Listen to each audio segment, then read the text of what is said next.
Hi everyone, my name's Teddy, and in this video we're going to be going into the unknown realms of Amazon wholesale. Now, nearly every video that I see on YouTube from gurus explaining how to do Amazon usually explain the FBA private label model. Now this is where you design your own product, hopefully build a brand around it, source it from another country, let's be honest, usually from China, and then get it sent in bulk to Amazon FBA, where it's fulfilled by Amazon and sent to the customers. Now this is a really good model. However, did you know that 25% of all Amazon sellers actually sell using a method called wholesale? And there's a big reason for this, it's that it's less risky. And in this video, we're going to be going into the pros and cons of a wholesale model and exactly how you can get set up on Amazon first time and start selling wholesale on Amazon. So let's go.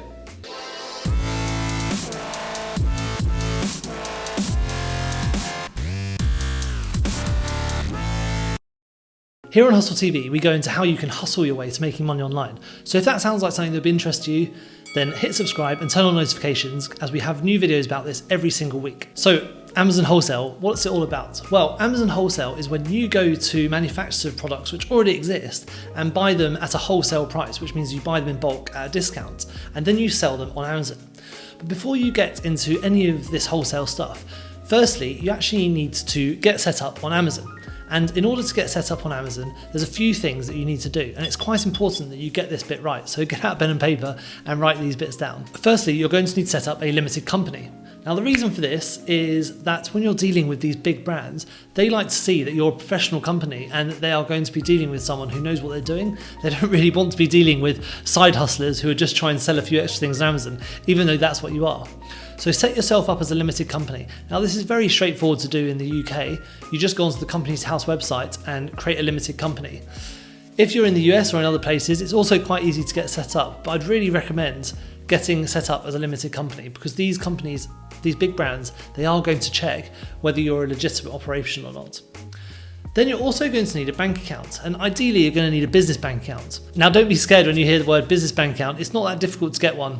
The easiest way to do it is to get set up with something like Monzo or Starling. Now these banks, they get you set up in minutes and they're all digital and they're really used to freelancers and small companies and side hustlers setting up business bank accounts in order to do things like selling on Amazon.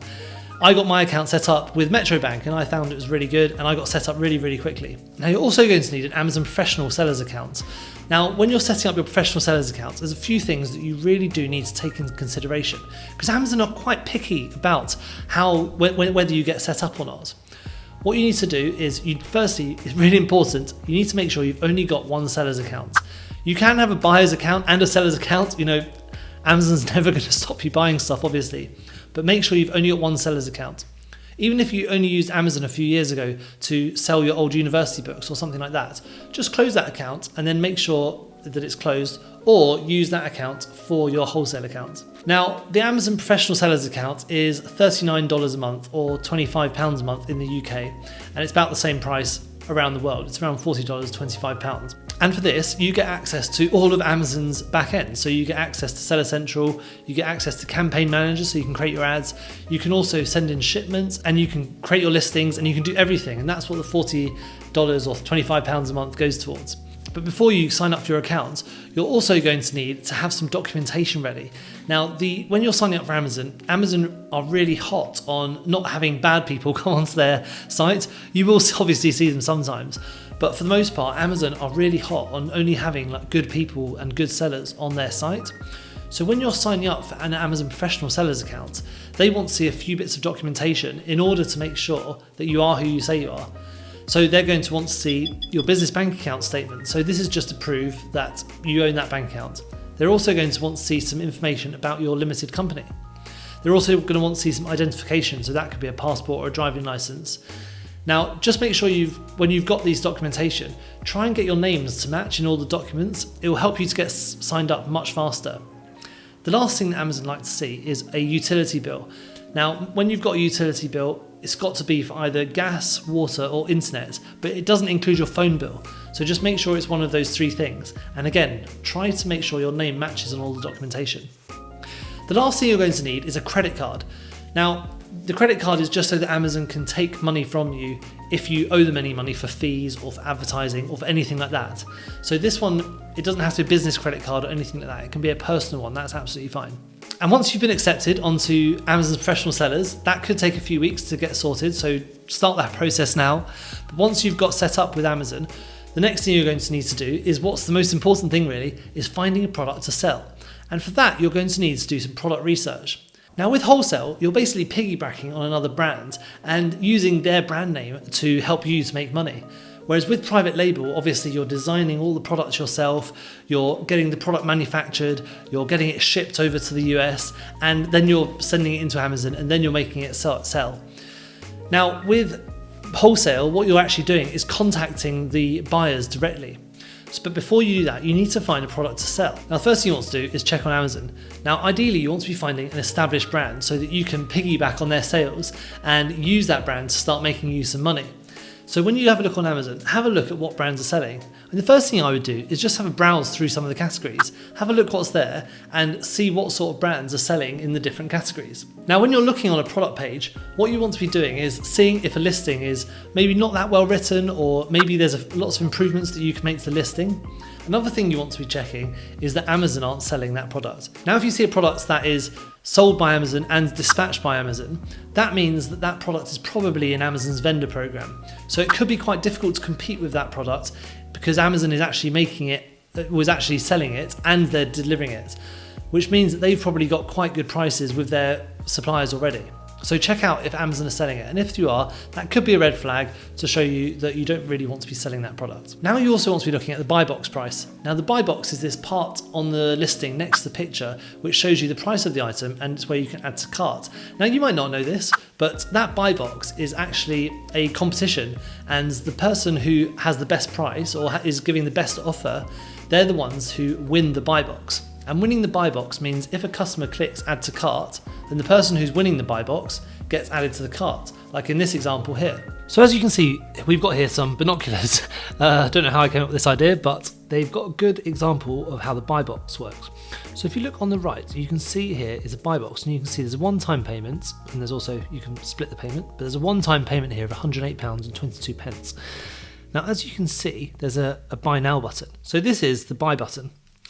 Now, that might sound obvious to you, but Amazon actually is a marketplace that can have multiple people selling the same product. And if you have a look down here, you can see it says new, and there's 5 from £108.22.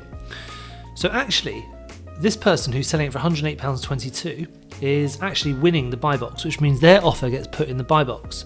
But you can also pay these other options. So there's one here for 129, one here for 164, 223, etc. So there's a few options on here. You don't have to buy from this person. Now, this person is winning the buy box probably because of the lowest price, but there are a few factors that go into this.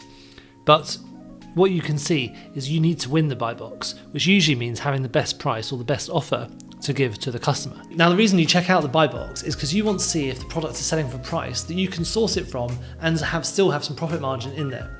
For example, if you see a product that is selling on Amazon for £30, you want to work out how much less than £30 you can source it for and then sell it on Amazon once you take into account their fees. Now, we're not going to go into Amazon's fees too much today because that's a bit more of a bigger topic, but there's an easy way of working out what the fees are, and that's by using a tool like the FBA Multi-Tool. So if you have a look on the screen now, I'll show you exactly how I use a tool like the FBA Multi-Tool in order to work out how much money I could possibly make. So once you find a product that you want to sell on wholesale and you think it looks good, what you can do is use the FBA Multi-Tool to tell you loads of information about the product, and it's going to save you so much time, because what it does is it puts all the information that you need to know into one place. So for example, if I scroll down here, this is a yoga mat. I don't recommend selling yoga mats, they are quite competitive, but I've just used it for an example here because I think it will give you quite good data. So what you can see all in this place is you can see the buy box price. So if you remember, I talked about the buy box price earlier. Then you can see if Amazon is selling it. So you can see that Amazon aren't selling it. So this is 2 quite useful bits of information. On top of that, you can see like the category. Now this is going to help you because you want to know if your product is restricted or not. And this tool will actually tell you if there's any restrictions on your product. Now in this category, there are no restrictions, so you can't see it in this example, but it will tell you in here if it's restricted. For example, if it's in food or something like that.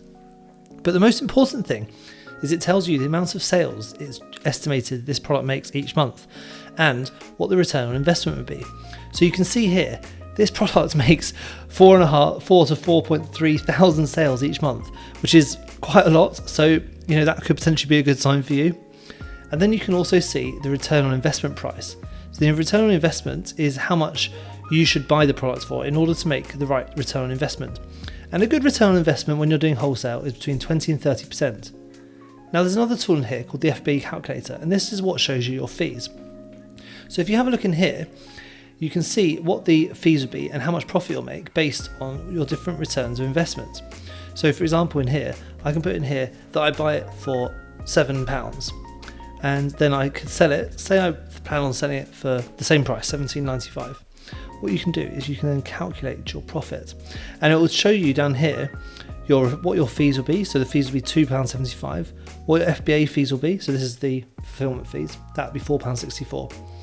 And then it will show you what your total fees will be and then give you a return on investment. So you can see here, in this example, if I bought it for £7 and sold it for £17.95, based on these fees, my return on investment would be 29%. Now this is a really good return on investment and quite a good profit margin. So this is quite a good example of how the tool will save you lots of time and really in the end lots of money as well. So once you've done that and you've had a look at how much the fees are going to be and how much your margin is going to be and what your return on investment is going to be, and remember, we're aiming for between 20 and 30% in order to make it worthwhile. Once you've done all that, that's when you can go and start speaking to suppliers, because in your head you already know how much money you can pay per unit in order for yourself to be profitable. Now finding suppliers to buy products from them wholesale is a bit of a different process to doing private label. Now when you're doing private label, generally people go to Alibaba to get their products sourced, but what you want to be doing is actually going directly to suppliers. Now this is why you want to be looking as professional as possible, because when you contact these big suppliers, they want to know that they can trust you are who you say you are and that you're going to deliver something for them.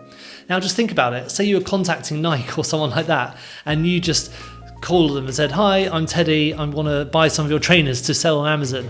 They're just going to tell you to go away. You want to look as professional as possible. And that's why before you contact any suppliers that you potentially want to source products from, the best thing to do is to make a website to make sure that you look as professional as possible. Now making a website is very straightforward these days. You can use Wix or Squarespace or something like that. If you're a bit more techie, you could use WordPress, but probably you don't need to. I've got a couple of links to Wix and Squarespace in the chat if you'd like to have access to those. But when you set up the website, make sure it looks really legit. Like, you don't need to spend ages on this, but make sure you've got a couple of products on there to sell. Make sure you've got a logo. To make a logo, you could use Fiverr or Upwork or someone like that. I've also got links to those in the chat. You could even use someone off Fiverr or Upwork to make the whole site for you, though this obviously will cost you a bit more money. But make sure you've got a logo, make sure the site looks legitimate, and make sure you've got some other products to sell, even if they're just fake products. Just so when the wholesaler looks on your site, they can see that you are a legitimate business. Then once you've found the supplier, once you've worked out how much money you're going to make, once you've got your site ready, and once you've got your logo and you're all looking really good, you're looking really legitimate, you've got your business set up, then you need to speak to the supplier and start to negotiate. Now, negotiating with suppliers isn't always on cost. In fact, when you're doing wholesale, one of the main things you need to negotiate is them trusting you to sell the products for them. So what you want to be doing is telling them exactly how you're going to offer value to their brand. Like, you have to remember, their brand's already established and it's already selling in different areas. So you need to tell them how their brand is going to be a success with you running it, because they're going to be putting a lot of trust in you. Some examples of things you can use to tell brands that you're going to be a success for them is you could show them the bad quality of the listings already on Amazon and show how you'd improve them, and show them how improving them would make such a big difference to their business. It would put their business in a good light, it would make them more sales, it would make them more money. Try and explain all this to them. Because believe it or not all brands are fully aware of the fact that you can just sell all your products on Amazon. I know that sounds strange, but it is true. A lot of the people I contact aren't always selling on Amazon. One thing to remember is not all brands love people selling on Amazon. This is another reason why it's good to have your own website. So kind of get a gauge for the kind of customer you're speaking to. Now have a look, are their products already selling on Amazon? If they are, that could be a good sign. Maybe you could go to them and say, look, you've got this product selling on Amazon, this product selling on Amazon. The listings are really bad quality. If you give them to me, I can then improve this and make you lots more money and get you a lot more brand recognition. If none of their products are selling on Amazon, that could be a sign that Amazon isn't the right sort of platform for them. Maybe they're a very eco-conscious brand or something like that. If that is the case, then maybe you don't need to mention Amazon too much at first because you've got your own website and that's where you're planning on selling it as well. Now, what I would be doing is just telling them all about how much value you're going to add to their brand. Now, the next thing you need to do is ship the stuff to Amazon in order to get it selling to the customers. Now, Amazon have a service called FBA, which stands for Fulfilled by Amazon. It's not a very catchy name, but that's what it's called. And basically, it's Amazon's fulfillment service. And what you can do is send your products in bulk to Amazon, and they do all of the shipping, all of the packing, all of the customer service, and send it to the customers. Now, this is great for you because it means you don't have to spend loads of time queuing up in weird post office queues, sending stuff to different customers every single day. What you want to be doing is sending all your stuff to Amazon so that it can be sent to the customers in bulk, and you don't have to do any of the stuff. Now, at this point, this is where it matters whether you're telling the person you're wholesaling from whether you're selling on Amazon or not, because you need to send the stock to Amazon. Now, if you're telling the customer that you're selling it on Amazon, what you can do is tell them to pack all the products into the right size boxes and send it to Amazon on your behalf. If you are doing that, make sure you're aware of the regulations around the different sizes of the box. And I've put a link in the chat to the different dimensions that are important. But if you're not doing that, if you're not telling the customer that you're just selling it directly on Amazon, then you're not going to need to send the products to yourself or to a fulfillment center where it can then be sent on to Amazon. I'd probably recommend just sending it to yourself at first. You're not going to be dealing in massive quantities.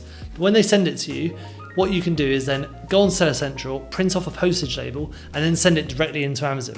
I mean, obviously, ideally, the best thing to do is to just get the customers to send it directly to Amazon because it takes out that step. But if you can't do that, just get it sent to yourself and then send it into Amazon.